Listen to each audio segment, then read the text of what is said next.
Писнало ви да губите на билярд. Този клип е за вас.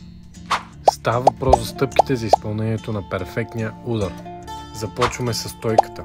Насочете щеката към бялата. Поставете десния крак точно под нея и под дясната ви ръка.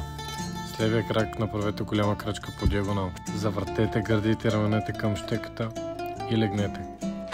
Сложете лявата ръка на масата и разтворете пръстите, за да сте по-стабилни. При изпълнението на удара щеката трябва да мине през бялата, все едно тя не съществува. Преди да изпълните удара, замахнете минимум 3 пъти. След това пауза при бялата, бавно изтеглете и направете удара. Скоростта на замахване трябва да договаря на скоростта, с която ще ударите бялата. При по-силен удар по-бързи замахвания, при по-лек удар по-бавни, както е показано.